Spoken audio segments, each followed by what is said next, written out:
दोस्तों, उम्मीद करता हूं कि आप सब लोग अच्छे होंगे। पिछले वीडियो में हमने बात की थी कि मार्केट कैप क्या होता है, ईपीएस क्या होता है और पीई क्या होता है और इन सबको कैसे कैलकुलेट किया जाता है। आज के वीडियो में हम बात करने वाले हैं एंटरप्राइज वैल्यू की और जानेंगे पीबी रेशियो के बारे में।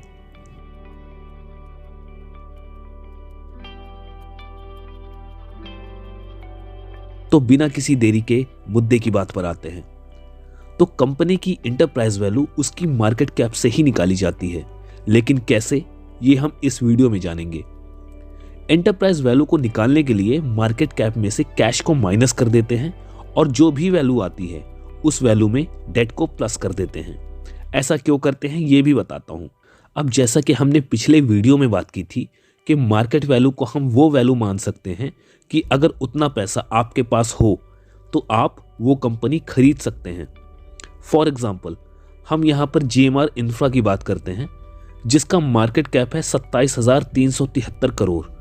यानी कि अगर मेरे पास 27,373 करोड़ है तो मैं यह पूरी की पूरी कंपनी खरीद सकता हूँ। लेकिन अगर मैं यह कंपनी खरीद लेता हूँ तो मुझे इसकी उधारी भी चुकानी पड़ेगी। जी हाँ, इस कंपनी के ऊपर 5,118 करोड़ रुपए की उधारी है, क्योंकि मार्केट कैप कंपनी की उधारी नहीं दिखाता। हालांकि मुझे 85 करोड़ कैश भी मिलेंगे जो कि कंपनी के पास रखे पड़े हैं, फिर भी ये कंपनी आपको 32,406 की पड़ती। क्या हुआ, कंफ्यूज हो गए हैं? मैं फिर से बताता हूं।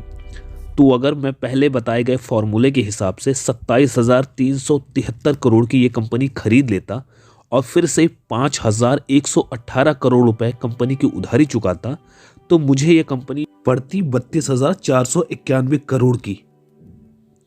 अब कंपनी से मुझे कुछ कैश भी मिला है जो कि है 85 करोड़ का। तो 32,491 करोड़ में से 85 करोड़ माइनस करने पर वैल्यू आती है 32,406 करोड़ की। यही कंपनी की एंटरप्राइज वैल्यू है। तो मार्केट कैप है 27,373 करोड़ का, लेकिन एंटरप्राइज वैल्यू है 32,406 करोड़ की। जहां मार्केट कैप आपको कंपनी की एक बेसिक वैल्यू बताता है, वहीं एंटरप्राइज वैल्यू आपको कंपनी की सही वैल्यू बताती है।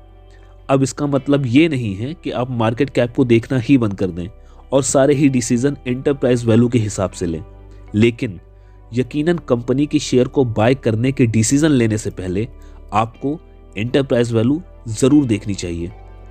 अब बात करते हैं एक और फाइनेंशियल कॉन्सेप्ट की जिसको बोलते हैं पीबी रेशियो। पीबी रेशियो से पहले समझते हैं बुक वैल्यू को। मान लो अगर कल को कोई कंपनी बंद हो जाती है तो हर एक शेयर के बदले आपको कितने पैसे मिलेंगे ये आपको कंपनी की बुक वैल्यू बताती है। फॉर एग्जाम्पल, हम यहाँ पे डाबर का एग्जाम्पल लेते हैं। मान लेते हैं कल को ये कंपनी किसी भी वजह से XYZ बंद हो जाती है तो इसके एक शेयर जिसकी कीमत है 575 रुपए, इसके बदले आपको 32 रुपए मिलते हैं। अब घबराने की बात नहीं है, कंपनी बंद नहीं होने वाली, मैं सिर्फ आपको इसका कॉन्सेप्ट समझा रहा हूं। तो 32 रुपए जो आपको कंपनी के बंद होने पे मिलते हैं यह कंपनी का बुक वैल्यू है। ये कोई एग्जैक्ट फिगर नहीं होता, क्योंकि कंपनी जब बंद होती है तो शेयर होल्डर के पैसे लौटाने के लिए कंपनी को अपने एसेट बेचने होते हैं, और जैसा कि आपको मालूम है एसेट डिप्रिशिएट होते हैं। तो कहने का मतलब ये है कि एक रफ फिगर है जिसके हिसाब से आपको लगभग 32 रुपए मिलते हैं, इससे कम भी हो सकते हैं। अब अगर कंपनी के करंट प्राइस को कंपनी की बुक वैल्यू से डिवाइड कर देते हैं तो हमें जो वैल्यू मिलती है उसको पीबी रेशियो कहा जाता है।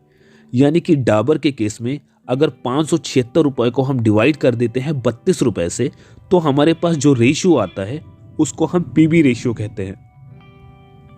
जनरली जिन कंपनी का पीबी रेशियो 1 से कम होता है उसे अंडर वैल्यूड माना जाता है।